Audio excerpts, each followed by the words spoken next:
Everybody, this is JDAWG4Life here. This is day one of the JDAWG4Life Video Game Show. And today I want to talk about Cyberpunk 2077. Been in a lot of heat since it's been released on December 10th, and it just continues to get worse. And pretty much seems like nobody's gonna be willing to let this game be made. So, as for that, let's start with the glitches and the bugs and everything.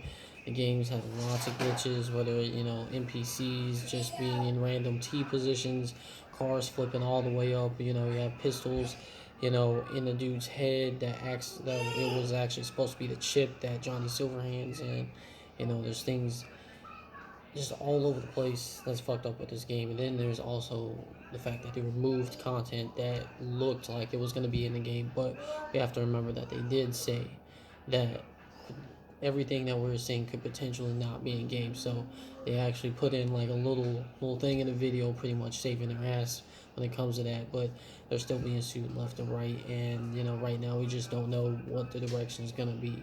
A lot of people loving the game, a lot of people hating the game. PlayStation took them from the store. Everybody's getting refunds back. So right now, it just seems like a pretty dire situation, pretty sad situation when it comes to Cyberpunk 2077. And right now, you have lots of us out there who still play the game, who still love the game, and I think that the game has a lot of potential if they actually give it a lot of time, or probably not a lot, but you give them a good amount of time to actually fix the game, put in updates, and just give us the content that we originally saw, and maybe a little bit more extra, just to go that little mile extra, just to win everybody over. But I think that's what needs to happen. We just need to let them be able to update the game. It sucks that this is what the game industry is right now. The fact that they release a game and then pretty much it's broken, and then they pretty much spend the whole rest of the next year fixing everything instead of like actually just putting out DLC and more content for us to enjoy the game. Now they have to fix the game and make sure it's playable and enjoyable and everything makes sense, and then put in more content to make it, that much more fun, and put in more DLC so we can continue to play it. Because right now, everybody says the story's short. I still haven't finished all of it. I'm still having fun playing around. I like to finish the story real fast, like the video game journalists out there. But I just want to play the game, get my full experience. But a lot of people saying the story's short. So what sucks with that is now you have a whole lot of people who finish the game. I have no idea if you're allowed to play after the story, or if you're just able, or if you have to like completely start over. That's one thing I definitely gotta see for myself. But if you're able to actually play after the game ends, then that actually helps out a lot. People can still do what they want even though the story ends, and they still do side jobs and gigs and level up their person and still enjoy the city.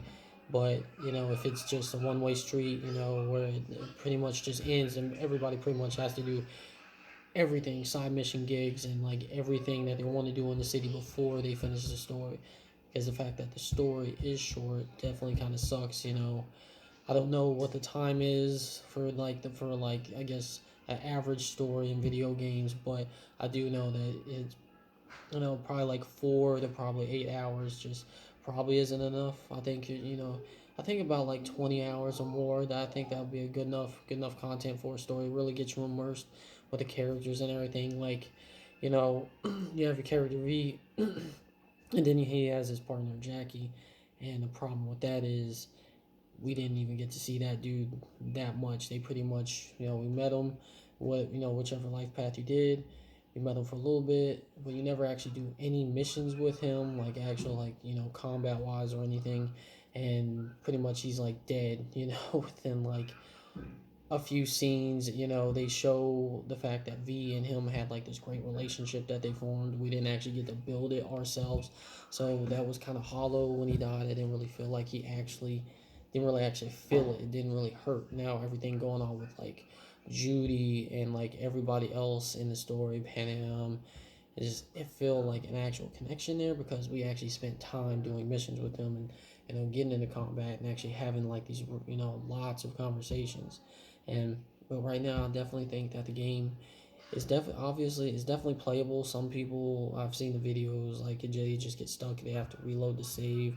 So probably not for all of us is playable, but I think for a good majority of people it is playable. But it just has a bunch of glitches and bugs that they have to work through, and then obviously add in the content. And I think that's just what they need. They just need to add in the content.